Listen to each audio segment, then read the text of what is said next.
जय हिंद।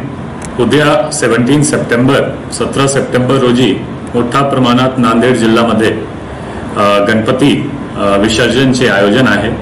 त्यामध्ये जवळपास 2500 गणपती मंडळ पूर्ण नांदेड जिल्ह्यामध्ये विसर्जनसाठी जाणार आणि त्यासाठी एक आमचे नांदेड पोलीस पूर्णपणे तयार आहे। आमचे जवळपास 220 अधिकारी, 1500 जवान, 1500 स्टाफ, जवळपास 1200 होमगार्ड, एक SRPF ची पूर्ण कंपनी, 15 स्ट्रायकिंग फोर्स जे हेडक्वार्टरचे आहे आणि 5 RCP ची टीम यासाठी पूर्णपणे बंदोबस्तसाठी तैनात राहणार। आणि आमची जे नियोजन आहे, जे काही प्रोबेबल डिस्टर्बिंग एलिमेंट होता त्यामध्ये जवळपास 2500 अशा लोकांवर आम्ही प्रतिबंधक कारवाई वेगवेगळी केलेली आहे। त्यापैकी जवळपास 150 यांना आम्ही विविध कलमानुसार हद्दपारची कारवाई सुद्धा केलेली आहे।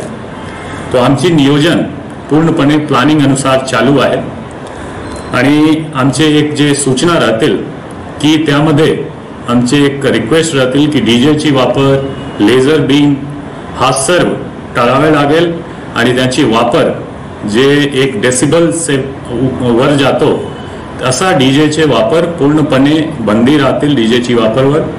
आणि जर असा सापडला तर त्यावर जे काही प्रतिबंधक जे काही कानूनी कारवाई आहे ते आपण करणार। दुसरी गोष्टी, जवळपास जे मोठी मूर्ती आहे 12 फीट किंवा असा त्यापेक्षा जास्त, यासाठी आमची नियोजन जे महानगरपालिका करून केलेली आहे ते पोयनी खदान आहे, झरी खदान आहे आणि घरगुती मूर्तीसाठी विविध संकलन केंद्रची नियोजन केलेलं आहे। त्याचबरोबर 9 मार्ग आहे जे वाहतूकसाठी उद्या बंद राहणार आणि त्यासाठी 9 पर्याय मार्गची व्यवस्था आम्ही केलेली आहे।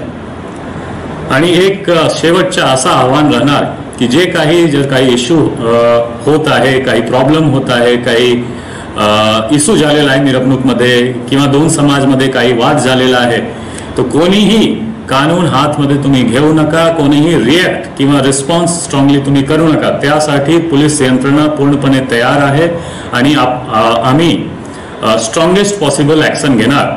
फक्त तुम्ही पोलीसला इन्फॉर्म करा आणि वेट करा पोलीस रिस्पॉन्ससाठी। कोणीही स्वतः रिस्पॉन्स किंवा रिएक्ट करणार नाही, कोणीही समाज असो।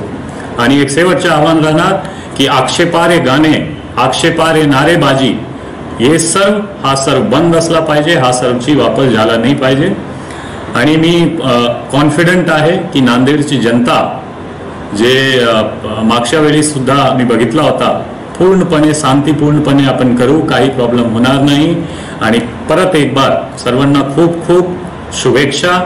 विसर्जनची पुढच्या जे ईद ए मिलादची जुलूस राहणार त्यासाठी सुद्धा पूर्ण नांदेडकरांना खूप खूप शुभेच्छा आणि धन्यवाद।